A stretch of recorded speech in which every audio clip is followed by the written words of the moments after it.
ఇటువంటి సహోదరుల ఈరోజు మనం దీనికి వాక్యం నుంచి ప్రకటన గ్రంథము 2వ అధ్యాయము 12వ వచనం నుంచి 17వ వచనం వరకు ఉన్నటువంటి సంగతుల్ని ఆలోచన చేయడానికి మనం ప్రయత్నం చేద్దాం.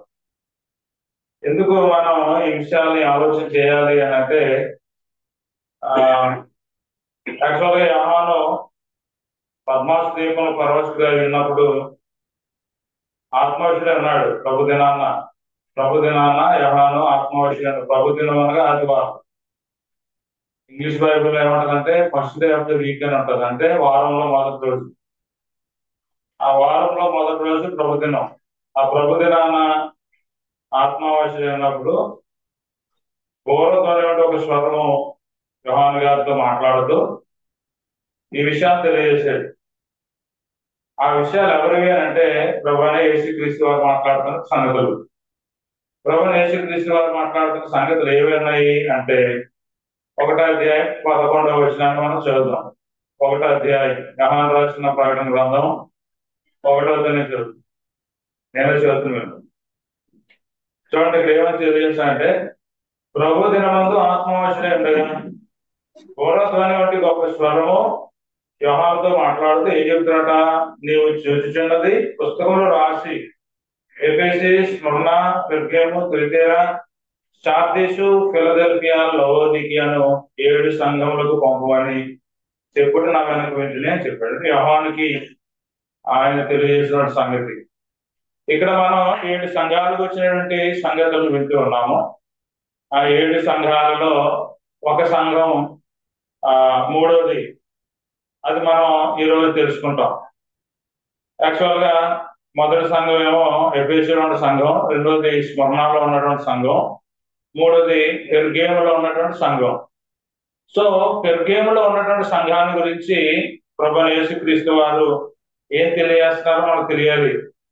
ఎందుకు అని అంటే నేటి దినాల సంఘం అనేటువంటి పరిధిని ఆలోచన చేసినప్పుడు సంఘానికి ప్రభువైన యేసుక్రీస్తు వారు ఏం తెలియజేస్తున్నారు అనేటువంటిది ఎరుగక మనుషులు వారి యొక్క సదుద్దేశాలని, స్వాభిప్రాయాలని మనుషుల పైన రుద్దడానికి ప్రయత్నం చేస్తున్నారు తప్ప దేవుని ఉద్దేశాన్ని పరిగణలోకి తీసుకోవడానికి కానీ దేవుని యొక్క సంకల్పాన్ని నెరవేర్చడానికి కృషి చేయడానికి కానీ ఈరోజు క్రైస్తవులు అనుకున్న వాళ్ళు కొందరు పనిచేయట్లేదు. కారణం ఏంటి అని అంటే దానికి పలు రకాల కారణాలు ఉన్నాయి. ఏ రకం కారణాలు ఉన్నప్పటికీ దేవుని ఉద్దేశం, క్రీస్తు ప్రభువుకి ఆలోచన సంఘాన్ని గురించి ఏమైనదో అనేది తెలియకపోతే ఒకనొక రోజున క్రీస్తు ప్రభు మనల్ని మీరు ఎవరన్నా తెలియదు, మీరు అక్రమం చేశారు అని ఆయన మాట్లాడేదానికి ఏమాత్రం వెనకాడు. మీరు ఒకసారి మత్తయి రాసిన సువార్త 7వ అధ్యాయం 21వ వచనాన్ని మీరు చూస్తూ ఉంటే అక్కడ కొంతమందితో ప్రభు మాట్లాడుతూ అదే విషయాన్ని తెలియజేశారనమాట. ఏం తెలియజేశారు ఆయన? ఒకసారి మీరు ఆ మాటల్ని గమనిస్తూ ఉంటే ఆయన ఎలాగో అక్కడ తెలియజేశాడు. ప్రభా పిలిచి ప్రతివాడును పరలోక రాజ్యంలో ప్రవేశింపడు కానీ పరలోకమున నా తండ్రి సిద్ధము జరిగించేవాడే ప్రవేశించును. ఆ దినమున అంటే యేసుక్రీస్తు ప్రభు రెండోసారి వచ్చినప్పుడు ఆ దినాన్న తీర్పు జరుగుతున్న దినాన్న జడ్జిమెంట్ లో సింహాసనం ప్రభు యేసుక్రీస్తు వారు ఆసీనుడై ఉన్నప్పుడు అడుగుతున్నటువంటి వృద్ధానికి సమాధానం చెప్పాల్సిన పరిస్థితి ఏర్పడినప్పుడు అక్కడ నిలబడినటువంటి వాళ్ళు కొందరు ఏమంటారో చెప్తున్నాడే. ఆ దినమున అనేకులు, కొందరు కాదు, ఒకరిద్దరు కాదు, అనేకులు. ఎవరు వాళ్ళు అనేది మీరు చెప్పాలి నాకు. ఇక్కడ యేసుప్రభు వారు మాట్లాడుతున్న మాట ఇలా కూర్చుని వాక్యాన్ని వినే విశ్వాసుల గురించి మాట్లాడుతున్నాడు ఆయన. మైకు పట్టుకుని వాక్యాన్ని బోధించే నాలాంటి వాడి గురించి మాట్లాడుతున్నాడు ఆయన. ఈ 2 విషయాలు మీరు జాగ్రత్తగా ఆలోచించి నాకు చెప్పాలి సమాధానం. ప్రేమ సోదరుల మీరు కూడా గమనించాలా? ఎందుకంటే విశ్వాసులకి ఒక విధమైనటువంటి తీర్పుంటే ఇలా మైకు పట్టుకుని స్టేజ్ దగ్గర నుంచి వాక్యాన్ని బోధించిన వార్తలకి డబ్బులు ఉంటుంది. అక్కడ గడ్డు బాధ్యం బాధ్యం 1 2 కాదు, ఫుల్ ఉంటుంది అక్కడ బేండ. ఇక్కడ బేండ ఊగుదాం, అక్కడికి ఎక్కడ పోవాలో తెలియదు. చూడండి ఏమన్నమాట, అనేకులు నన్ను చూసి ప్రభువా మేము నీ నామమున ప్రవచించలేదా? ప్రవచించే వాళ్ళు విశ్వాసంలో స్వార్థిద్దా? కాబట్టి ఎవరో ఒడి దగ్గరికి పోలేదు. ఎవరు? అది స్వార్థికులు ఒళ్ళు స్పృహలో ఉంచుకోవాలి. ఎందుకంటే మనం ఇక్కడ మనకు నచ్చిన దేశాలు అయితే ఇక్కడ జరుగుతుంది, ఇక్కడ నడిచేది, కానీ అక్కడ ఆయన దగ్గర నడవద్దు. అక్కడ అక్కడ వేసే వేషాలన్నీ యేసు ప్రభు నచ్చిన వేషాలు ఉండాలి. అక్కడ మనకు నచ్చిన ఏది కొనవద్దు. అనేకులు నన్ను చూసి నీ నామం ప్రవశించలేదా అంటే వాకింగ్ చెప్పలేదా మేము నీ నామాన్ని?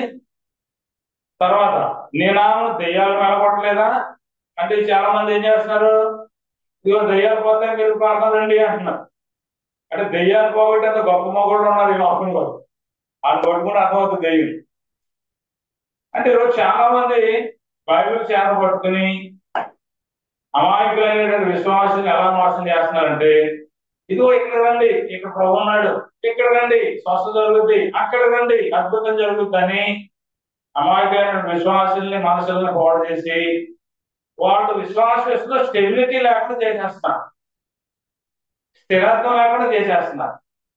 అందుకని యేసు ప్రభు అలాంటి వాళ్ళందరి గురించి ఏం చెప్తున్నాడు ఇక్కడ ఆయన ఏం చెప్తున్నాడు? ఇంకా నీ నామం దెయ్యాలు వెళ్ళగొట్టలేదా, నీ నామం అనేకమైన అద్భుతాలు చేయలేదా అని చెప్తారు.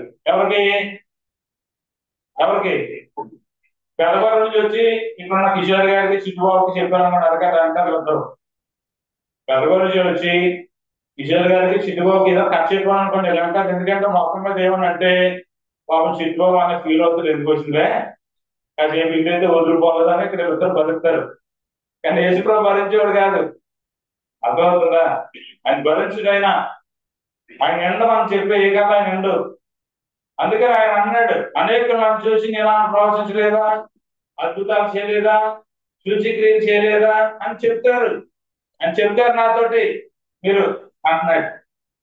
అప్పుడు ఆయన ఏం చేస్తారట, అప్పుడు నేను మిమ్మల్ని అన్నాడు ఎవరును, మిమ్మల్ని అన్నాడు ఎవరాలు, నీ నామం ప్రవచించలేదా, ఎంతో ప్రయాసపడ్డాం అని చెప్తారు కొంతమంది సేవకులు. అందరి గురించి చెప్పలేదు, కొంతమంది మేము దెయ్యాలు వెళ్ళగొట్టేసాం. నాకు తెలీదు, చాలాసార్లు నేను ఆశ్చర్యపోతుంటాను. ఏంటంటే పాపం విశ్వాసురాలు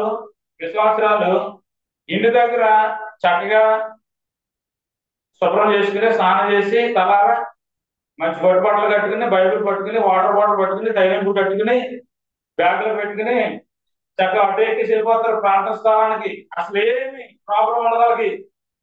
ఒక్కసారి ఆ స్థానంలోకి వెళ్ళిన తర్వాత ఇంటికాడ స్నానం చేయడం బాగుంటది, బట్టలు వేసుకుంటే బాగుంటది, డ్రెస్ అప్ అయినాడు బాగుంటది, అటు ఎక్కినాడు బాగుంటది, ప్రార్థన స్థానానికి వెళ్ళిన తర్వాత బాగుంటది.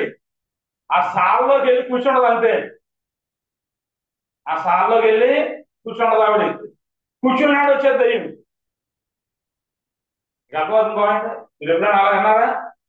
అదే నీ ఇంటికాడ లేనిది, వ్యాన్లో లేనిది, ఆటోలో లేనిది అక్కడికి వెళ్ళి కూర్చున్నాడు దెయ్యం ఎలా వస్తాడికి? మరి దెయ్యాలు వచ్చేసాడు ఎందుకు వెళ్తారు జనం? తెలియట్లేదు జనానికి. ఇలాగ జనాన్ని పూజ చేసుకున్న వాళ్ళు అందరూ తెలిసిపోయాడా, అక్రమం చేశారా కబడదారులారు మీరు క్రమం చేసిన కాదా, మీరు భూమి మీద దేవుడు వాక్యాన్ని అర్థం పెట్టుకుని ఏం చేశారు? అక్రమం చేశారు. క్రమం చేస్తే బాగుండేది.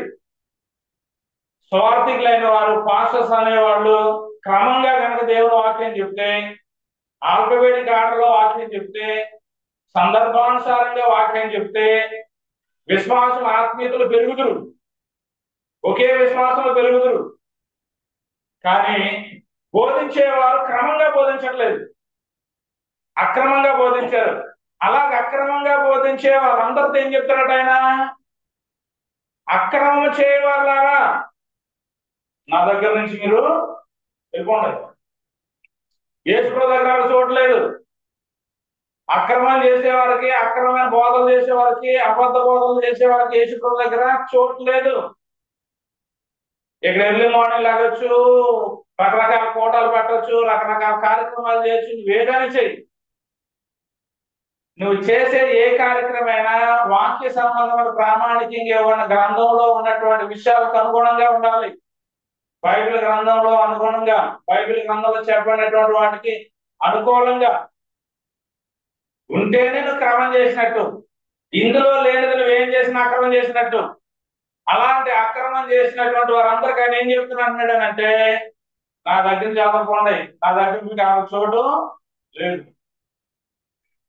కాబట్టి ఈ రోజు మనం గమనించవలసింది ఏంటంటే, విశ్వాసులైనటువంటి వారు చాలా జాగ్రత్తగా దేవుని యొక్క వాక్యాన్ని వినాలి, నేర్చుకోవాల్సిన అవసరం ఉంది. ఎందుకంటే ప్రభువైన యేసుక్రీస్తు వారు తెలియజేశారు మార్క్స్ వార్తలో, మీరు ఏమి వింటున్నారో జాగ్రత్తగా చూసుకోవాలి. మీరేం వింటున్నారో జాగ్రత్త చూసుకోవాలి. నేను సూటు బూట్ వేసుకొచ్చి చెప్పినా, లేదా ఒక అంగి వేసుకొచ్చి చెప్పినా, లేదంటే లాస్ట్ చెప్పినా, రైమండ్ కాలు పెట్టుకుని వచ్చి చెప్పినా, అవి పెద్ద ఆయన చెప్పింది నేను వినాలి అనే కాన్సెప్ట్ తో వినటం కాదు. ఆయన చెబుతుంది 66 పుస్తకాలు పరిశుద్ధాత్మ ప్రేరణతో రాయించాడు ఆయన. అందులో ఉంది చెబుతున్నాడా లేదు చెబుతున్నాడా అనేది పరిశీలన చేసి, అందులో ఉంటే మీరు ఆమోదించాలా, లేకపోతే వదిలేయటమే. మీరు ఇందులో లేని చెబుతున్నారయ్యా అని అడగగలిగే దమ్మున్న క్రైస్తవులు లేదు ఈ రోజున. ధైర్యం సరిపడలేదు విశ్వాసులకి, సేవకుల్ని. మీరు చెప్పింది బైబిల్లో లేదండి, మీరు గంట ప్రసంగం చేస్తారని గంట ఇచ్చారు, కొంచెం ఇంచుమించు 45 నిమిషాల పాటు అక్కడికి వెళ్ళండి ఇక్కడికి వెళ్ళిన అది జరిగింది ఇది జరిగింది సో చెప్పారు తప్ప వాక్యం ఏం చెప్పారు మీరు అని అడిగే క్రైస్తవులు లేదు. అలాంటి క్రైస్తవులు లేనప్పుడు సంఘాలు దేవుడు ఆశించినటువంటి ఆత్మీయతలు పెరగలేదు. అందుకని ప్రకటన గ్రంథకర్త యోహాను గారికి ప్రభువైన యేసుక్రీస్తు వారు తెలియజేసినటువంటి సంగతుల్ని ఇక్కడ ఆయన తెలియజేశాడు. మన ప్రకటన గ్రంథం 2వ అధ్యాయంలోకి వెళ్ళిపోదాం. 2వ అధ్యాయంలోకి వెళ్ళి 12 నుంచి 17 వచనాలు చదివాం కదా. అక్కడ పెర్గేములో ఉన్న సంఘదూతకి పెర్గేములో ఉన్నటువంటి సంఘదూతకి ఎలాగ రాయము అని తెలియజేశాడు.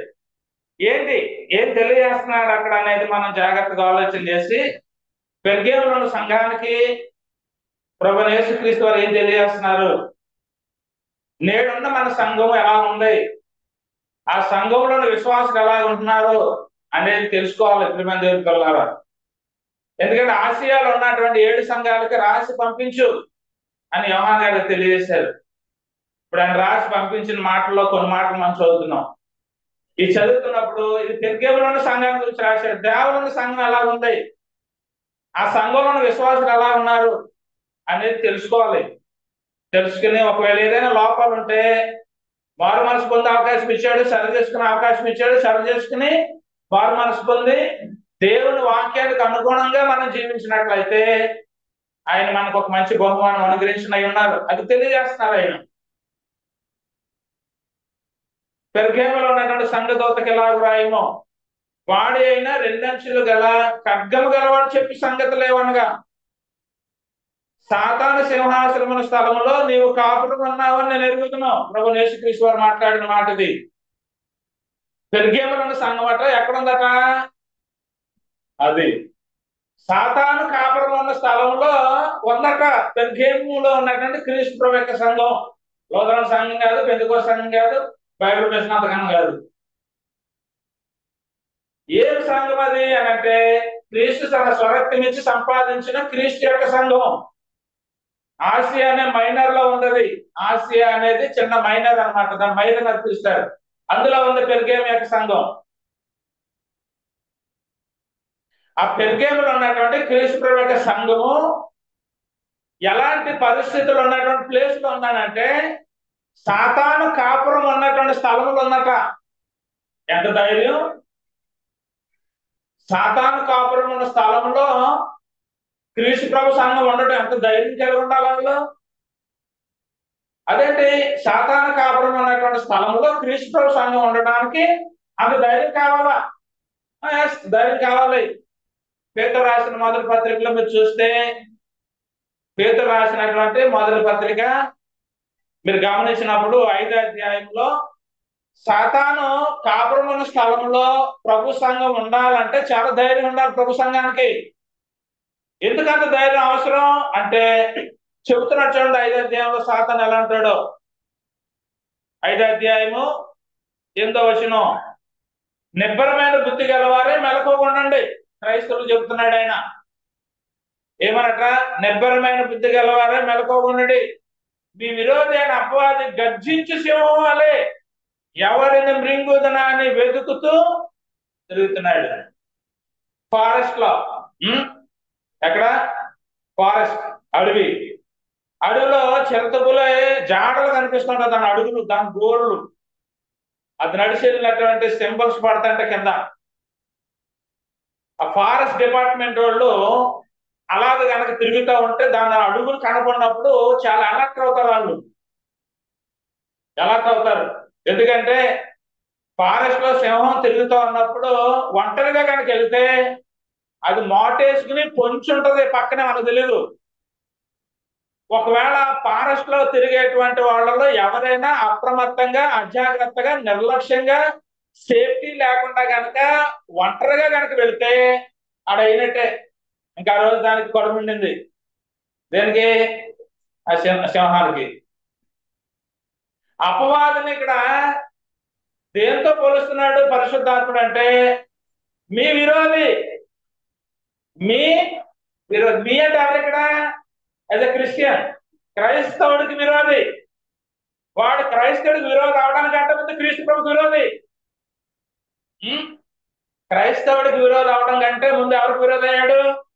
క్రీస్తు ప్రభుకి విరోధి. మత్తయి సువార్త 4:1-11 మీరు చదువుతూ ఉంటే, యేసుక్రీస్తు ప్రభు వారు బాప్తిసం పొంది ఒడ్డుకొచ్చిన వెంటనే ఆత్మ వల్ల అరణ్యానికి కొనుక్కోబడ్డాడు.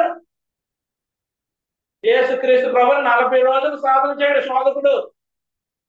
అయినా సరే యేసు ప్రభు ఏ మాత్రం కూడా సాతానికి లొంగినోడు కాదు. 11వ వచనంలో అంటాడు, ఈడుతో మనం ఆగలేం. ఎవరితో? యేసు ప్రభుతో. యేసు ప్రభుని మనం ఎలా తండ్రి చేయాలని చూసినా ఆ తండ్రవుడు. ఎందుకంటే దైవ స్వభావం కలిగినాడు ఆయన. దైవ స్వభావం కలిగిన ఆయన, దేవుని ఉద్దేశం కలిగిన వాడు ఆయన, దేవత్వం కలిగిన వాడు ఆయన. కాబట్టి యేసు ప్రభుని జయించటం నా వల్ల అవదు అనుకున్నాడు. పోయాడు అక్కడి నుంచి యేసు ప్రభులు పెట్టేసి. ఈ రోజు మనం గమనించవలసిన ప్రాముఖ్యమైన సంగతి ఏంటంటే, పెర్గేములో ఉన్నటువంటి సంఘం అట ఎక్కడుందట? సాతాను కాపురం ఉన్న స్థలంలో ఉందట. అంటే సాతాను ఎక్కడుంటే అక్కడ పరిశుద్ధత ఉంటుందా, పాపం ఉంటుందా? సాతాను ఉన్న చోట పాపం ఉంటుందా, పరిశుద్ధత ఉంటుందా? ఇప్పుడు పాపం ఉన్న చోట పరిశుద్ధులైనటువంటి క్రీస్తు సంఘం ఉందట.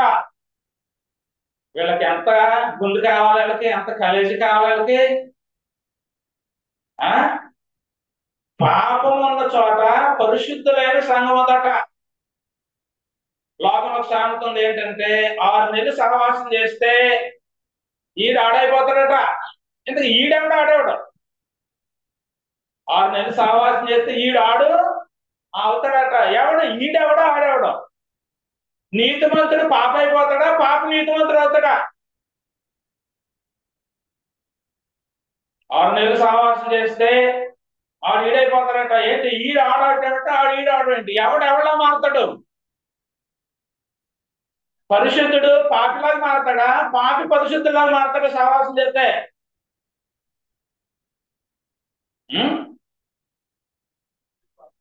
పాపి పరిశుద్ధులు అయిపోతాడా? నాకు 44 సంవత్సరాలు, 24 సంవత్సరాలు సేవ చేస్తున్నాను. పాపులతోనూ కలిసే ఉంటున్నాను. నేను పాపులు ఉన్న చోట ఉంటున్నాను, ఆ ఊర్లోనే ఉంటున్నాను. అందులో పాపులు ఉన్నారు, పరిశుద్ధులు ఉన్నారు. చాలా మందితో కలిసి ఉంటానంటాను నేను. యవనస్తులతో కానీ పెద్దలతో మాట్లాడుతుంటాను. మంచి అంటే ఎలా కాదు, ఎలా ఉండాలి, అలా ఉండాలి, ఇది కాదు, ఇది రైట్, ఇది రాంగ్, ఇలా జీవించాలని చాలా మంది చెప్తూ ఉంటాను నేను వ్యక్తిగతంగా. మరి పరిశుద్ధునే నేను. వాడు పాపి, ప్రభులకు రాలేదు. 24 సంవత్సరాల నుంచి సేవ చేస్తుంటే పాపులైన వారిని 10 మందిని కూడా రక్షించడం చాలా కష్టం అవుతుంది. నరం నాడి కండాంటలు చూసారా, అవన్నీ చంపేసుకుని ఆడుతూ ఉంటే, అవి చంపకపోతే చిట్టుబాబు కూడా పాప అయిపోతాడు. అది విచిత్రమేం కాదు. అది చిట్టుబాబు కూడా పాప అయిపోతాడు. అలాంటి ప్లేస్ లో, అంటే సాతాను కాపురం ఉన్నటువంటి స్థలంలో పెర్గేములో ఉన్న క్రీస్తు సంఘం ఉందంటే వాళ్ళకి ఎంత ధైర్యం ఉండాలి?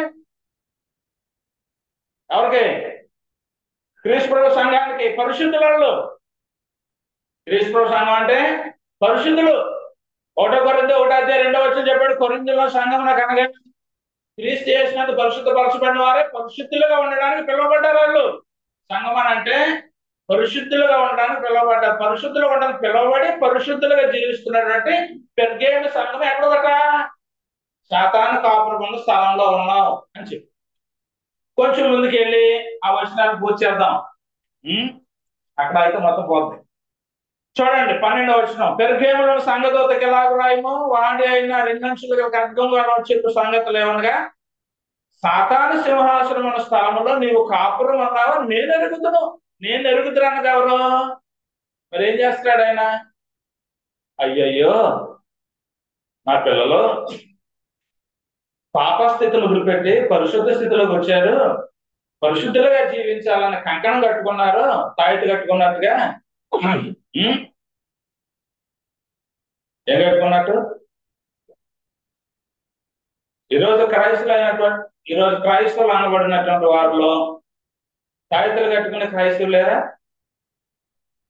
ఈ మధ్యకాలంలో చాలా మంది ఆడపిల్లలు కాళ్ళు పెట్టుకుంటాను అప్పుడప్పుడు. ఎందుకనంటే ఇవాళ ప్యాంట్ పైకి వేస్తున్నారు ఈ మధ్యలో. ప్రతి కాలుకి నవ్వుతాడు. అనుకోండి అమ్మమ్మ ముద్ద ఆడదామా ఒకసారి? ఏమన్నా కాల్ చేస్తే సిగ్గుపడాలి. అంటుకోండి అమ్మమ్మ ముద్ద ఆడితే ఏమవుతుంది? కాళ్ళు బయటకెట్టగా ప్యాంట్లు పైకి ఉంటాయా? కాళ్ళకి ఏం కనపడతాయి? ఏంటది? నువ్వుంటే వెచ్చగానే ఉండు, చల్లగా జాగ్రత్త. నువ్వు నమ్మితే ప్రభు నమ్ము, మరణం వరకు అలాగే నమ్మకం ఉండాలి. మొదలు భోగం వచ్చింది, శుభం వచ్చింది, వెంకమ్మ వచ్చింది అడగట్టు అంటే విశ్వాసం కూడా ఏం చేస్తున్నారు? ఆ విశ్వాసం ఎలా అవుతారు?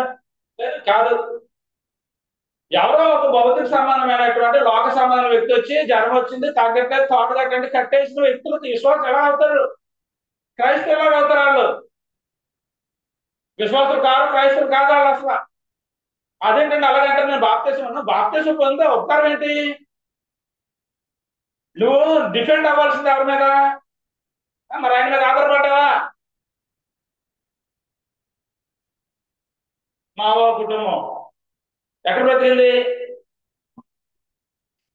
నవ కుటుంబం ఎక్కడ బతికింది? 6 అధ్యాయాలు చదివితే నవ కుటుంబం ఎలాంటి పరిస్థితుల్లో జీవిస్తా ఉన్నారంటే, అప్పటికి ఆ తరంలో ఎవడు దేవునికి సంతోషాన్ని కలగజేయకపోగా కొనండి. ఎవరైనా నోవహు అనే ఒక వ్యక్తి దేవుని సంతోష పెట్టాడు. మిగిలిన వాళ్ళందరూ అఫ్కోర్స్ అప్పటికి నోవహు కుటుంబస్తులు, బంధువులు, స్నేహితులు వీళ్ళందరూ ఉండుంటారు అక్కడ. వాళ్ళలో ఎవరు దేవుని సంతోష పెట్టలేదు. ఒక్క నోవహు మాత్రమే దేవుని సంతోష పెట్టాడు. వాళ్ళు చూడు, ఈయన చూడు, అది చూడు, ఈ సోదు అనేది.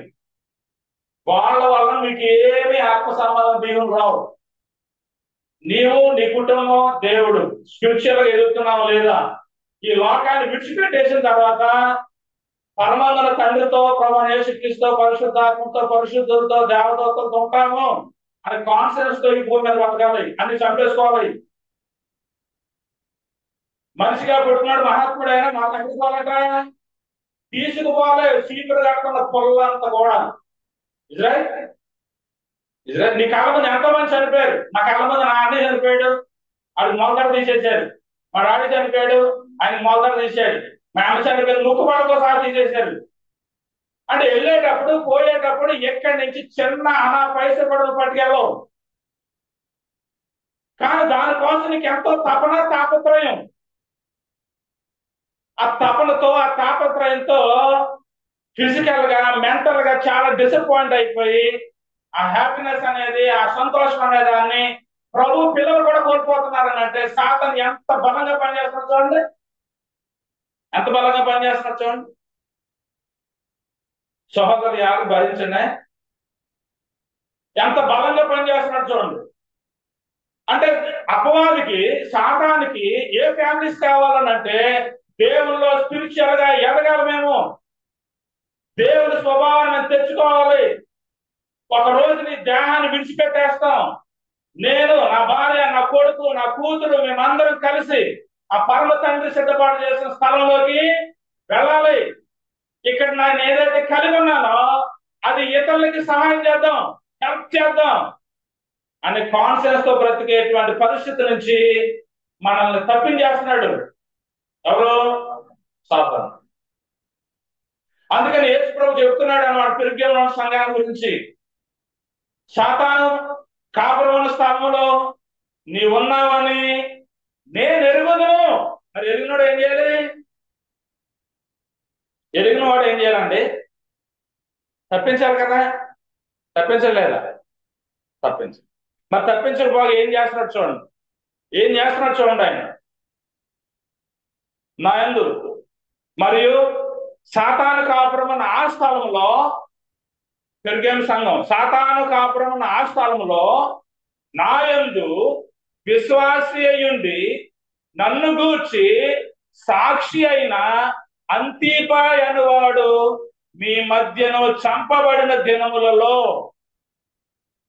మీ మధ్య చంపబడిన దినములలో కంటిన్యూ చేద్దాం. చంపబడిన దినములలో నీవు అంటే ఎవరు? పెర్గేములో ఉన్న సంఘం అనే నీవు క్రీస్తు అనే నా నామమును గట్టిగా చేపట్టి నా యందలి విశ్వాసమును విసర్జించలేదని నేను ఎరుగుతున్నాను. ఇట్స్ వండర్ఫుల్ కదా?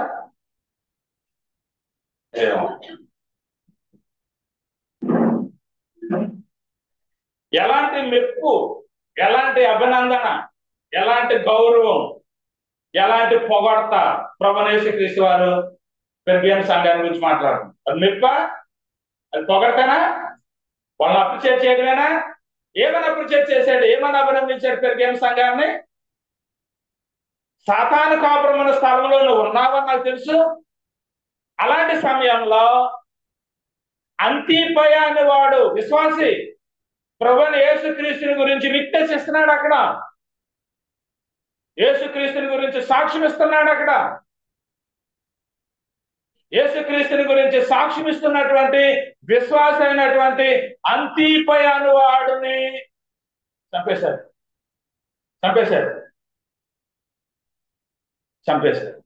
ఒకసారి అట్లా పెట్టి అపోస్తుల కార్యాలు 8వ అధ్యాయానికి వెళ్దాం. అపోస్తుల కార్యాలు 8వ అధ్యాయం 7వ అధ్యాయంలో స్టెఫన్ చనిపోతాడు. అపోస్తుల కార్యాలు 7వ అధ్యాయం లాస్ట్ వచ్చేస్తే స్టెఫన్ చనిపోయాడు అక్కడ. అది ఒకసారి మనం చదివి 8వ అధ్యాయంలోకి వెళ్దాం. 54 నుంచి చదువుతున్న జాగ్రత్తగా బైబిల్ చూడండి. వారి మాటలు విని కోపంతో మండిపడి స్టెఫన్ అని అతను చూసి పళ్ళు కొట్టేశారట. అయితే స్టెఫన్ అనే అతడు పరిశుద్ధాత్మతో నిండిన వాడై ఆకాశం వైపు తేలి చూసి దేవుని మహిమను యేసుక్రీస్తు దేవుని కుడిపార్శ్వమందు నిలిచి ఉండేది చూసి ఆకాశం తెరబడి మనుష్య కుమారుడు దేవుని కుడిపార్శ్వమందు నిలిచి ఉండేది చూసి నిలిచి ఉండుట చూచుచున్నానని స్టెఫన్ చెప్పినప్పుడు అక్కడ ఉన్న వాళ్ళందరూ యూదులందరూ పెద్ద కేకేసి చెవులు మూసేసుకుని ఏదో పెద్ద ఘోరమైన పాపం అన్నట్టుగా ఏకముగా అతని మీద పడి స్టెఫన్ మీద యూదులందరూ పట్టణం వెలుపులకి అతన్ని వెళ్ళగొట్టి రాళ్ళును చంపేశారు. అతడు స్టెఫన్ అనే అతడు యూదుల చేత చంపడినప్పుడు విట్నెస్ ఎవరట? సౌలు, సాక్షులు. సౌలు అని ఒక యవ్వని పాదముల యొద్ద తమ వస్త్రములు పెట్టారు. ప్రభువుని గురించి మొరపెట్టి యేసు ప్రభువా నా ఆత్మను చేర్చుకోమని స్టెఫన్ పలుకుచుండగా వారు అంటే యూదులు అతన్ని రాళ్లతో కొట్టాడు. అతడు మోకాళ్ళలోని ప్రభువా వారి మీద ఈ పాపం మోపమని గొప్ప శబ్దంతో పలికాడు. ఈ మాటలు పలికి నిద్రించాడు. సౌలు అతని సావుకు సమ్మతించి అంటే చూస్తున్నాడు కానీ ఏమాత్రం కూడా ఆపడానికి ట్రై చేయలేదు సౌలు. అప్పటికి ఇంకా యూదురే. అలాంటి సమయంలో సంఘానికి కలిగినటువంటి విపత్తు అందామా, శ్రమ అందామా, దుఃఖం అందామా, సంఘానికి ఎదురైనటువంటి నష్టం అందామా, ఏదైనా అనొచ్చు. సంఘానికి కలిగిన ఆ హింస వల్ల ఏమైందట 8వ అధ్యాయం 1వ వచనంలో, ఆ కాలమందు అంటే స్టెఫన్ చనిపోయినటువంటి ఆ కాలమందు యెరూషలేములోని సంఘమునకు హింస కలిగింది. స్టెఫన్ చనిపోవడం వల్ల సంఘానికి ఏమైందట? హింస వచ్చింది. వచ్చినప్పుడు ఏం జరిగింది తెలుసా? అపోస్తులు తప్ప ఎవరు ఎవరు అపోస్తులు తప్ప ఎవరు అపోస్తులు? ప్రభువైన యేసుక్రీస్తు ఏర్పాటు చేసుకున్న 12 మంది అపోస్తులు తప్ప అందరూ యోదయ కొంతమంది, సమరయ కొంతమంది చెదిరిపోయారట. సంఘానికి హింస కలిగితే విశ్వాసం స్టెబిలిటీ కోల్పోయారు స్టెఫన్ మరణం వల్ల. అయ్యో మాకెక్కడ సంతోషిస్తాను. ఇప్పుడు ఈ సంఘాన్ని అంటే యెరూషలేములో ఉన్నటువంటి సంఘంలో స్టెఫను మరణించిన తర్వాత అక్కడ ఉన్నటువంటి అపోస్తులే ఉండి మిగిలిన వాళ్ళందరూ యోధా కొంతమంది, సమరయ కొంతమంది వెళ్ళిపోయారు. అలా వెళ్ళిపోవడానికి గాడ్స్ ప్లాన్ ఉంది. 1వ అధ్యాయం చదివితే, అపోస్తులు 1వ అధ్యాయం చదివితే సంఘం అలా చెదిరిపోవడంలో దేవునికి ఒక ఉద్దేశం ఉంది. ఏంటి దేవునికి ఉన్న ఉద్దేశం? మరొకసారి వెళ్దాం. అంటే సంఘం యోదయ సమరయకి ఎందుకు వెళ్ళిపోయింది అనే దాంట్లో దేవునికి ఒక ఉద్దేశం ఉంది. ఏంటనే ఉద్దేశం? 1వ అధ్యాయం 1వ అధ్యాయంలో దేవుని ఉద్దేశం ఏంటట? 8వ వచనం, అయినను పరిశుద్ధాత్మ మీ మీదకి వచ్చినప్పుడు మీరు శక్తి నొందుతారు కనుక మీరు యెరూషలేములోను, యెరూషలేములో ఎవరు ఉన్నారు? 8వ అధ్యాయంలో అపోస్తులు ఉన్నారు. ఓకేనా? 8వ అధ్యాయంలో అపోస్తులు తప్ప ఇంకెవరు అక్కడ లేరట. మరి ఏమయ్యారు? కొంతమంది యోదయకి, కొంతమంది సమరయకి అలా వెళ్ళిపోవడానికి గాడ్స్ ప్లాన్. అది దేవుని ఉద్దేశం. ఏంటది? ముందుగానే చెప్పాడు. ఏం చెప్పాడు? 8వ వచనం, పరిశుద్ధాత్మ మీ మీదకి వచ్చినప్పుడు మీరు శక్తి నొందుతారు. ఎవరు వాళ్ళు? అపోస్తులు 12 మంది. కనుక మీరు అపోస్తులైన మీరు యెరూషలేములోను, యోదయలోను, సమరయలోను, దేశములంతటా భూదిగంతముల వరకు మీరేం చేయాలా? మీరు నా గురించి సాక్ష్యం చెప్పాలా. నా గురించి సాక్ష్యం చెప్పాలా. నా గురించి అంటే ఆరు చిట్టుకో గురించా? మరి ఎవరి గురించి? చిట్టుకో నిలబడి మైక్ పట్టుకుంటే ఎవరి గురించి మాట్లాడాలా? యేసు ప్రభు గురించి మాట్లాడాలా. నేను ఉదయాన్నే లేచాను, బండి ఎక్కాను, జనగుండ వెళ్తున్నాను, లారీ వచ్చింది, దగ్గరికి అంటే వచ్చేసాడు, దేవుని స్తోత్రం అన్నాను, పక్క తప్పించేసాడు దేవుడు అని చెప్పి దగ్గర వచ్చి పండుకున్నాడు. లేరు వెళ్ళడం లేరా? అవసరం అది? నియమించబడిన దినములలో ఒకటైనా కాక ఉండిపోయి దినములన్నీ నా గ్రంథంలో అమ్మ కడుపులు ఉండగానే రాసింది. ఎంతకాలం బతకాలో. ఇప్పుడు మేము దేవుని కరోనా టైంలో ఎంతమంది చనిపోయారండి. ఈరోజు బతుకున్నాము అని అంటే నీ మీద దేవునికి ఏది ఉద్దేశం తెలుసుకోవాలి. అది తెలుసుకోవాలి మనం. ఎంతో మంది చనిపోయారు. నన్ను ఎందుకు ఉంచాడు దేవుడు అంటే నేను ఆయన కుమార్తెని, నేను ఆయన కుమారుడిని, నేను ఆయన కోసం ఏదో చేయాల కోసం, ఆయన కోసం ఏదో చేయాల కోసం. అందుకే నాకు ఆయుష్ ఇచ్చాడు. చేసేద్దాం. ఎందుకు చేసేద్దాం అంటే పుట్టినట్టు పోవాలట. నా తల్లి గర్భంలోంచి అన్న వస్త్రాలు కలిగి వచ్చాను.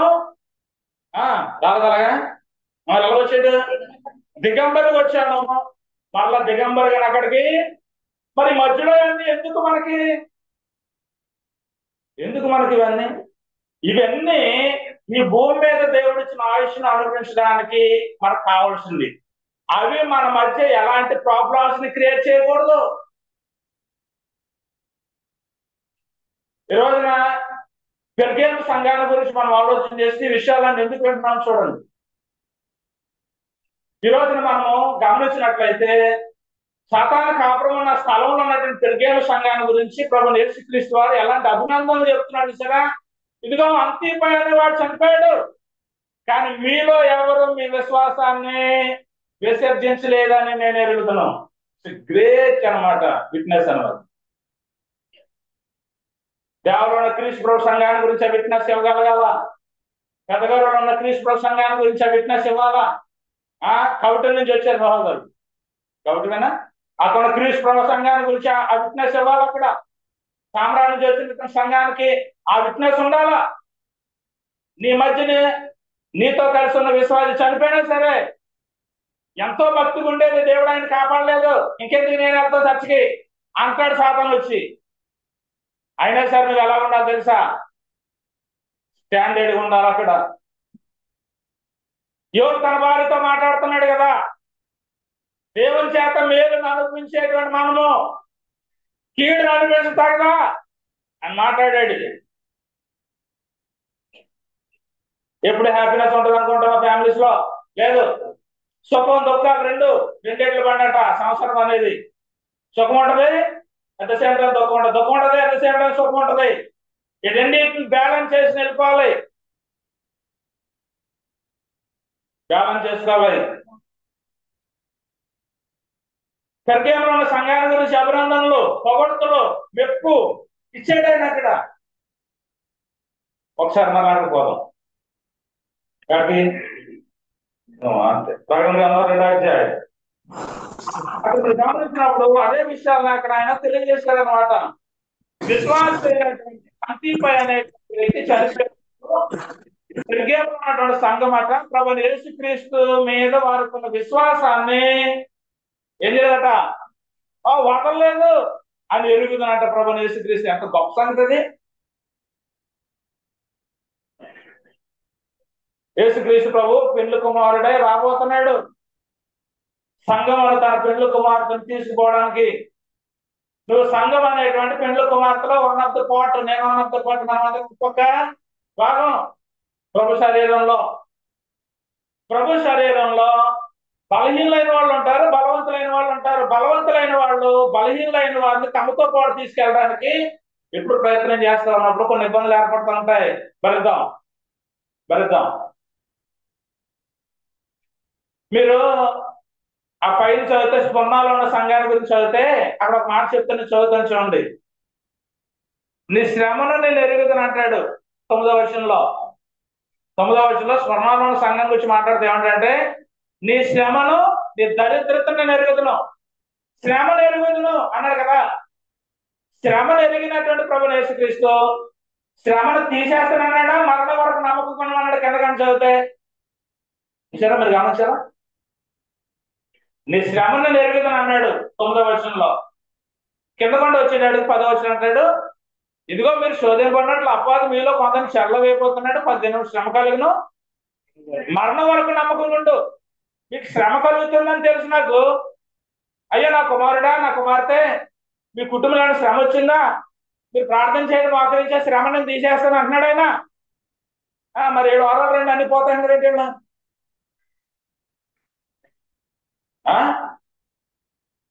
7 రండి పోతాయి ఏంటంటే అందరూ.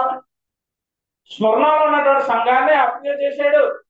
నువ్వు దరిద్రుడివి కాదు ధనవంతుడు అంటున్నాడు ఆయన. స్మరణలో సంఘానికి వచ్చి నువ్వు దరిద్రుడివి. దరిద్రత కలిగినటువంటి సంఘం స్మరణలో ఉన్న సంఘం. దరిద్రత అంటే అర్థం ఏంటి? ఏమీ లేనాడు, ఏమీ లేదు సంఘం దగ్గర. మరి ఏమీ లేకుండా ఉండడం ఏంటి? వాళ్ళు తమ ఆస్తిని దేవుని కొరకు ఇచ్చేశారు. భూములైన ఇండ్లైనా కలిగిన వారు తమ ఆస్తిని అమ్మేసి అపోస్తలుల పాదాల దగ్గరే తన దరిద్రులు అయ్యారు. వాళ్ళు దేవునికి ఇచ్చి దరిద్రులు అయ్యారు. నువ్వేమని ఇచ్చావు దేవునికి? మరేంటి క్రైస్తవం అంటే ఏమనుకున్నారు? స్మరణలో ఉన్నాడు సంఘం ఎలాగట? దరిద్రత, నీ శ్రమను, నీ దరిద్రత కలిగిన సంఘాన్ని ఏమని అభినందిస్తున్నాడు తెలుసా? 9వ వచనం 2వ లైన్లో, అయినను నువ్వు ధనవంతుడివే. అయినను నువ్వు ఎట్లా అయ్యాడు? ధనవంతుడు ఎట్లా అయ్యాడు?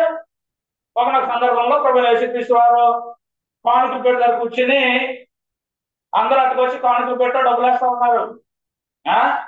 అందరూ కానుకల పెట్టలో డబ్బులు వేస్తా ఉన్నారు. అలా పాపలో కూర్చుని చిట్టుకోగలాగా ఎవరో రాత్రం చేస్తున్నారు. వేసేటప్పుడు ఎలా చేస్తారో ఈ చేతి వేసిన చేతికి తెలియకూడదు రూల్ అది. ఈ చేతి వేసిన చేతికి తెలియకూడదు రూల్ అది. చేస్తున్నారు. ఏం చేయాలో తెలుసు అంటే అది దేవుడు కుమారుడు, ఆయన సమస్తం తెలుసు. అందరూ వచ్చి తమ సమృద్ధిలో చేసేసారు. ఆయన ఒక మాట చెప్పాడు, మీరు అందరూ మీకు కలిగే దాంట్లో చేశారు, ఆమె లేవులో చేసింది, ఆ మీకంటే ఎక్కువ వేసింది అన్నాడు.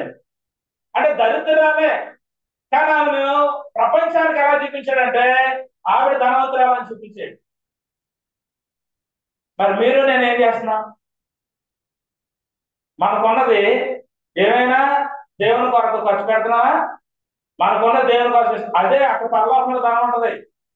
ఇక్కడ బ్యాంకులో పెట్టామనుకోండి, నువ్వు తినవు, తినేయడానికి బీపీ షుగరు రకరకాల జబ్బులు అన్నో చేత నువ్వు తినలేవి. ఇక్కడ నీకున్నది నీకు లేదు వీళ్ళకి అన్నప్పుడు వాళ్ళు హెల్ప్ చేయి. నువ్వు 10 రూపాయలు వచ్చావనుకో అక్కడ వడ్డీ వేస్తాడు ఆయన, అక్కడ వేస్తాడన్నమాట. కాబట్టి స్వర్ణంలో సంఘం యొక్క శ్రమ తెలుసట ఆయనకి, వాళ్ళ దరిద్రులను తెలుసట. శ్రమ తెలిసిన ఆయన శ్రమ తీసేస్తానంటలేదు. ఏం చెప్పాడు వాళ్ళకి? రే బాబా, నువ్వు మరణం వరకు నమ్మకంగా అలాగే ఉండు, శ్రమను మాత్రం తీయను, మరణం వరకు నమ్మకంగా. కానీ మన వాళ్ళు ఏం చెప్తారంటే, మనవాళ్ళు కదా సాతాను సమాజుడు వాళ్ళు, వాళ్ళు ఏం చెప్తారంటే మా దగ్గర 7 వారాలు మీ శ్రమ నొప్ప కష్ట పిల్లలేరా ఇది లేదా అది లేదా అన్ని పోతారండి అన్నారు. ఆయన ఏమన్నాడు ఇక్కడ? శ్రమను తీయను, మీరు మరణం వరకు నమ్మకంగానే ఉన్నారు. నూతన నిబంధనలో సుమారు అందరూ చెప్పినాడు ఎబ్రీ పత్రిక కలిసి 14 పత్రిక పౌలు గారు రాశారనుకున్నాం. 14 పత్రిక రాసిన పౌలు గారే నాయన నా కడుపు జబ్బులు తీసేవంటే అలా గురించి కంగారెండి అన్నాడు. దాంతో పోయాడు, తీయలేదు. పౌలు గారికి ఆ జబ్బు తీయలేదు. ఆ ముళ్ళు తీయమని అడుగుతున్నారు, అట్లా తీయటం కొంత అలాగించాడు. శ్రమను తీయడైనా ఆ శ్రమతోనే నువ్వు మరణం వరకు నమ్మకంగా ఉండాలి. పెరిగేలో సంఘాన్ని గురించి మాట్లాడతానని చెప్తున్నాడు. అంతేపైన వాడు చనిపోయాడు. విశ్వాసులు ఏం చేయలేదట, విశ్వాసాన్ని విసర్జించలేదు. మరి ఏం చేశారంటే క్రీస్తు నామాన్ని వాళ్ళు గట్టిగా చేపట్టారట. క్రీస్తు యొక్క నామాన్ని వాళ్ళు గట్టిగా చేపట్టారు. మన అపోస్తుల కార్యాలు 4వ అధ్యాయంలో చదువుతుంటే పేతురు యోహాను సువార్త ప్రచారం చేస్తున్న టైంలో, అపోస్తుల కార్యాలు 4వ అధ్యాయం 5వ అధ్యాయాలకు వెళ్దాం. అపోస్తుల కార్యాలు 5వ అధ్యాయంలో పేతురు యోహాను సువార్త ప్రచారం చేస్తున్న టైంలో జరిగినటువంటి ఒక ఇన్సిడెంట్స్ ని మన సందర్భంలో చదువుకునే ప్రయత్నం చేద్దాం. 5వ అధ్యాయము 47వ వచనం. 5వ అధ్యాయం 47వ వచనంలో ఇలా మాట్లాడే సంగతి, నా నామము కొరకు అవమానం పొందడం పాత్రమని ఎంచబడినందున వారు సంతోషించడం మహాసభ గురించి తెలుపుతారట. పేతురు యోహానులు ప్రభు యేసుక్రీస్తు వారు ఏర్పరుచుకున్న తన శిష్యులు. ఏం జరిగింది వాళ్ళకి మహాసభ ఎదుట? గజమాన్ తెచ్చి దండేయలేదు, సాల్వాలు తెచ్చి సన్మానించలేదు. వాళ్ళని శృంగారవరం దేవాలయం దగ్గర కుంటువాడు బాగుపడ్డాడని చెప్పి తీసుకొచ్చి రచ్చ చేసి సభలో నిలబెట్టేశారు. వెళ్ళినాయి ఏం చేయడానికి బాగుపోగా ఏదో కానీ బెదిరించుద్దాం అంటే సభలో తీసుకొచ్చి సభలో నిలబెట్టాలని ఏం చేశారట? అమ్మను క్రీస్తు ప్రభుని గురించి ప్రకటించడం వల్లే కదా నా భార్య నన్ను ఎలా కట్టింది, క్రీస్తుని గురించి కదా నేను ఎలా సువార్త ప్రకటిస్తుంటే నా తల్లిదండ్రులు నన్ను అవాయిడ్ చేస్తున్నారు, క్రీస్తు ప్రభు లోక రక్షకుడు అని ప్రకటించడానికి బట్టే కదా నా స్నేహితులు నాకు దూరం అయిపోతున్నారు అని ఏమి అనుకోలేదు. అలా ఎవరు? పేతురు యోహాను అలాగే అనుకోలేదు. వాళ్ళ జీవితాన్ని మనం చాలా ఇన్స్పిరేషన్ ఉండాలి. అపోస్తలుడైన పౌలు ఫిలిప్పీ పత్రికలో చెప్తూ అంటాడు, క్రీస్తును సంపాదించుకోవడానికి లోకాన్ని అంతటి నేను ఎలా చేశానో తెలుసా? బంగారం పెంట. మనం ఏం చేస్తామంటే ఆ పెంట కోసం పోకలాడేస్తాం. ఆ పెంట కోసం పోకలాడు తెలుసు మనకి. ఏమి పట్టుకెళ్ళాం? హ్యాపీగా ఉన్నదాన్ని హ్యాపీగా తినండి. మళ్ళీ చెప్తున్నాం అందరికి, ఒక ఫ్యామిలీకి ఏముంటే ఉన్నది శుభ్రంగా తినండి, కొడుకులకి ఇవ్వకండి, ఆ సోమరం చేయకండి. ఎవరిని? పిల్లల్ని. నానా 2 లక్షలు ఉన్న బ్యాంకులు నీ పేరుని మీకు కావాలి కదా, కష్టపడి మా పుట్టింటిని తెచ్చుకున్నాను, లేకపోతే మీ డాడీ సంపాదించాడు, లేకపోతే వాళ్ళు ఇచ్చారు వీళ్ళు ఇచ్చారు, ఏదో మన దగ్గర 2 లక్షలు ఉన్నాయి, అది నీకోసమే బాబా. ఎవరి కోసం? నీకోసమే బాబా. ఎప్పటి నుంచి పెంచుతుంది అలాగే అమ్మ? ఎంతప్పటి నుంచి? ఆడెలా పెరుగుతుంది తెలుసా? రే మా అమ్మ చెప్పిందిరా, మా డాడీ చెప్పాడు, నా పేరు 2 లక్షలు ఉన్నాడు, నీకేం తెలుసురా అని ఏం చేశారన్నమాట? సోమరం చేశారు. ఉన్నది ఏది మీది కాదు, ఉన్నదేది వీడు కాదు, ఇది మాది, ఈ కావత సంపాదించుకోండి అని చెప్పాలి. అప్పుడు ఒక్కొక్కడికి కావత కింద నుంచి అది మానేసాం మొత్తానికి. ఒక 10 ఏళ్ళు ఉంటే బాబా నీ కాసిన నీ పేరెంట్స్ డిపాజిట్ చేద్దాం బాబా ఎంతకుండా అన్ని సంపాదించుకొని సంపాదించి ఆఖరి ఏం చేస్తుంది, ఆ హాస్పిటల్ ఉంటే పోనీ నాన్న మొత్తడైపోతారు కదా హాస్పిటల్ ఉంటే, వీడు ఖర్చు పెట్టవద్దని కూడా లెక్కలేస్తాడండి. అప్పుడు ఇప్పుడున్న వాళ్ళు లెక్కలేస్తున్నారు అలాగా. అంటే ఇప్పుడున్న టర్మే అంత నాలెడ్జ్ కలిగి ఉంటే ఆనాటికి వచ్చేటప్పటికి వీళ్ళకి ఎంత నాలెడ్జ్ వచ్చేది ఆలోచించండి. అందుకని దేవుని లోకం వచ్చి మనం ఏది తీసుకెళ్దాం, శ్రమ వచ్చిందా బతుకుతాం క్రీస్తు కొరకు, క్రీస్తు ప్రభు శ్రమలు ఎరుగును, మరణం వరకు నమ్మకంగా ఉందాం. ఈ విషయాలన్నీ ప్రకటన గ్రంథకర్తకి ప్రభు యేసుక్రీస్తు వారు చెబుతూ రాసి ఆ సంఘాలు పంపన్నాడు. రాసినటువంటి సంఘాల్లో ఒక సంఘం మనం చదువుతున్నాం. అక్కడ చెప్పబడినటువంటి మాట, అంతిపైన వాడు చనిపోయినప్పుడు వాళ్ళు క్రీస్తు నామం ఏం చేశారట, గట్టిగా పట్టుకున్నారు, వదలలేదు, విసర్జించలేదు ఆయన నామాన్ని. పేతురు యోహాను కూడా వదలలేదు. అందుకే ఇక్కడికి వచ్చాం మనం. 5:47 ఆయన ఏం చెప్తున్నాడు చూసారా, అపోస్తల కార్యాలు 5:47 చెప్పిన మాట, ఆ నామము కొరకు, ఆ నామం కొరకు, ఏ నామం, క్రీస్తు నామం కొరకు అవమానం పొందుటకు పాత్రులము మేము పాత్రులు అంటే క్రీస్తు నామం కొరకు అవమానం పొందడానికి మేము ఏర్పాటు చేయబడ్డాం అని చాలా ప్రౌడ్ గా ఫీల్ అయ్యారు. ప్రౌడ్ గా ఫీల్ అయ్యారు. ఇంకేమన్నారు తెలుసా, వారు సంతోషించు మహాసభ నుండి వెళ్ళిపోయారు. వెళ్ళిపోయిన లేమని యేసు ప్రభువుని చెప్పడం మానేసరేటి. మరి ఇప్పుడు ఏం జరుగుద్ది, 2 రోజుల భార్య కూడేటకపోతే, ఓరి అమ్మ ఇదే కూడేటట్లేదు, ఎందుకు వచ్చిందో సేవ తర్వాత మానే శుభ్రంగా ఆవిడ వండి పెట్టి తింటే సరిపోతాను అలా అనుకోదు కదా. కంటిన్యూషన్ 42 ప్రతి దినము దేవాలయంలోనూ ఎంతెంతనో మానక బోధించు యేసే క్రీస్తు అని చెప్పారు. అపాయింట్ చేయబడింది ఎవరిని, క్రీస్తు ప్రభు యొక్క పరిచర్య కొరకు అపాయింట్ చేయబడింది ఎవరిని, అపోస్తలుని. పేతురు యోహానులను అపాయింట్ చేశాడు దేవుడు, వాళ్ళని ఏర్పాటు చేసుకున్నాడు. ఎలా కమిట్ అయ్యారనంటే, క్రీస్తు నామాన్ని ప్రకటించేటప్పుడు అవమానం వచ్చింది, ఇది మహానందం సంతోషం అని వెళ్ళిపోయారు. అక్కడి నుంచి వెళ్ళిపోయిన వాళ్ళు మానేయలేదు. మళ్ళీ వాళ్ళ ప్రయాణం వాళ్ళు మొదలు పెట్టారు. వాళ్ళు ప్రకటిస్తున్నారు. ఎందుకంటే యెరూషలేములోను, యూదయలోను, సమరయలోను భూదిగంతాల వరకు వెళ్ళి మీరు నాకు సాక్షులు ఉండాలని అపాయింట్ చేసుకున్నాడు ఆయన. అలాంటి తరంలో పెర్గములో ఉన్నటువంటి సంఘంలో అంతిప అయినటువంటి వాడు ఏమైనాడట, చనిపోయాడు. నేను చాలాసార్లు చెప్తాను పెద్దగముల సంఘానికి, నేను చనిపోతే సంఘం ఎప్పుడు అలాగే ఉండాలి, చెదిరిపోకూడదు. ఒకవేళ సంఘం చెదిరిపోయిందా అక్కడ నేను 1,00,000 రూపాయలు ఆయనకి. నువ్వు బతుకుండా ఏం చేసావు, అక్కడ ఏం చేసావు, ఎలా పెంచావు, ఏమి నేర్పావు అని అడుగుతాడు అక్కడ. కాబట్టి ఒకరున్నా ఒకరు లేకపోయినా సంఘం తన బాధ్యతను తాను నిర్వర్తించాలి. అంత బలమైనటువంటి సంఘాలుగా పెంచాలి సంఘాలని. అంతేగాని ఇటుగాలే తిట్టు అటుగాలే తిట్టు ఎగిరిపోయినా గల సంఘాలు పెంచవలసింది. బలా నమ్మకమైన మంచి భాషగా అన్నట్టేనా ఇక్కడ పెర్గములో సంఘాన్ని శ్రమ సంభవించింది. అంతిలో చనిపోయాడు. ఏమంటున్నాడు ప్రభు యేసుక్రీస్తు, మీ విశ్వాసాన్ని వదలలేదు, క్రీస్తు నామాన్ని మీరు విసర్జించలేదని నేను ఎరుగుదును అని అన్నాడు. అలా ఉండాలి సంఘాలు అంటే. ఈ ఆది పాస్టర్ గారు వచ్చి, అమ్మా ఇది చాలా మంచి మనసమ్మని, ఇది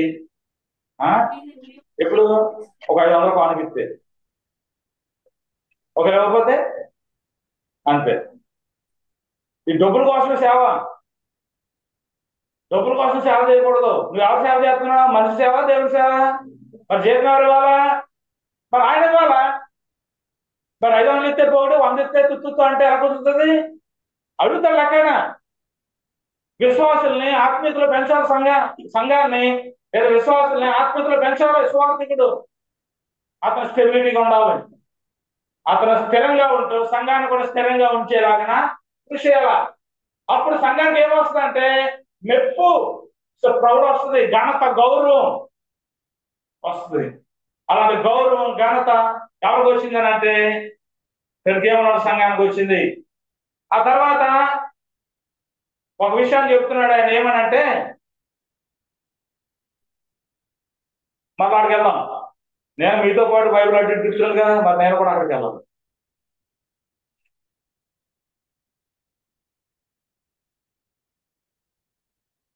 పదవచనం, సారీ 14 అయినను నేను నీ మీద కొన్ని తప్పిదములు మాపవలసి. ఏంటైనను? ఆయన ఏంటి? సాతాను కాపురం ఉన్న స్థలంలో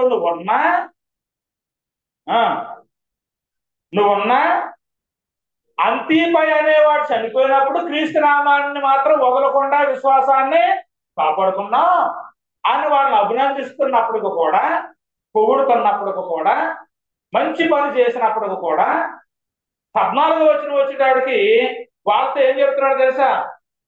వాడు చేస్తున్న తప్పులేంటో చెప్తున్నాడు. చూడండి, పెర్గేములో ఉన్నటువంటి సంఘం చేస్తున్నటువంటి తప్పులేంటో చెప్తున్నాడు. అయినను నేను నీ మీద కొన్ని తప్పిదములు మాపవలసి ఉంది.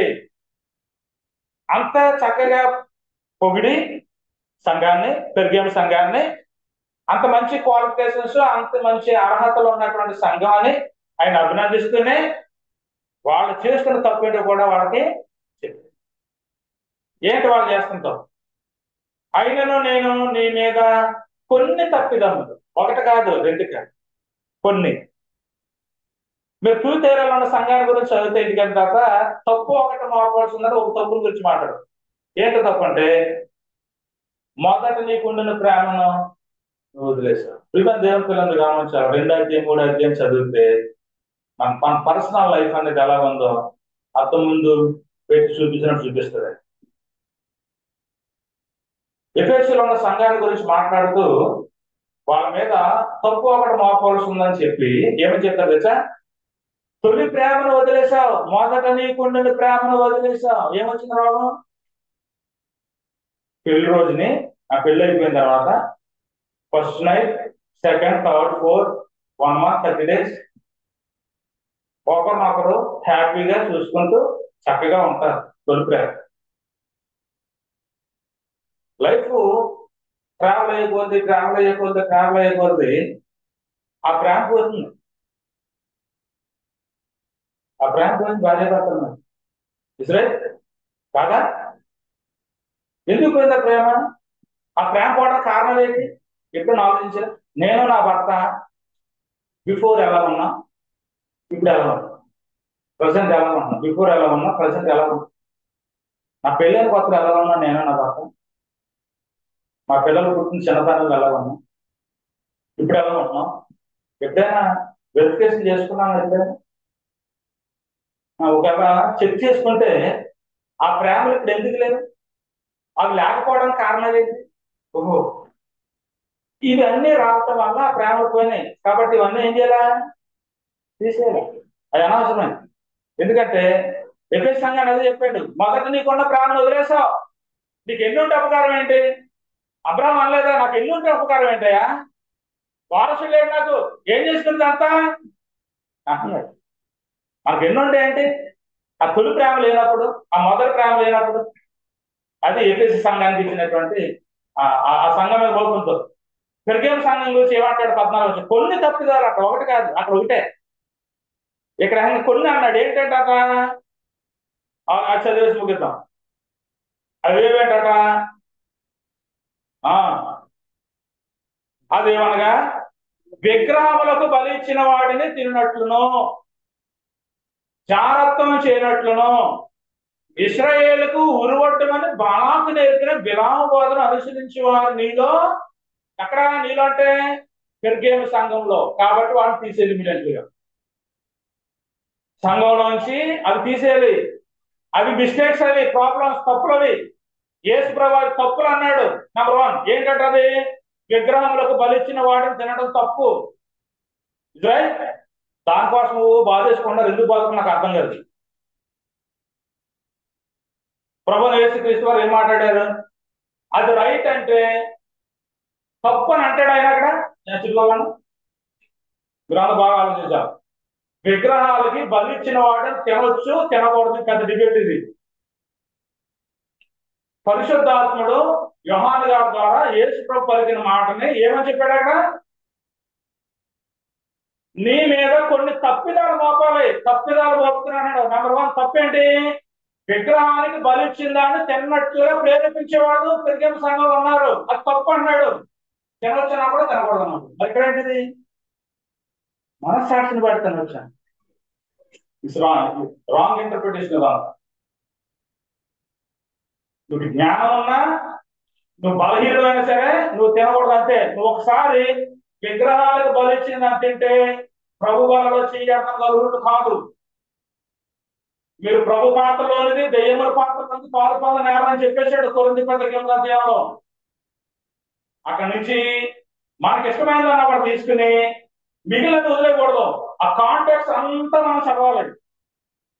ఇప్పుడు అక్కడ తినొచ్చు అని అనుకుంటే, ఎక్కడే విగ్రహాలు కాడ బలిచ్చి తినొచ్చు అని అనుకుంటే, యోహాను గారు పద్మాసు దీపంలో ఆత్మావిషయంగా ప్రభు యేసుక్రీస్తు వారు ఆయనకి ఏం చెప్తున్నాడు?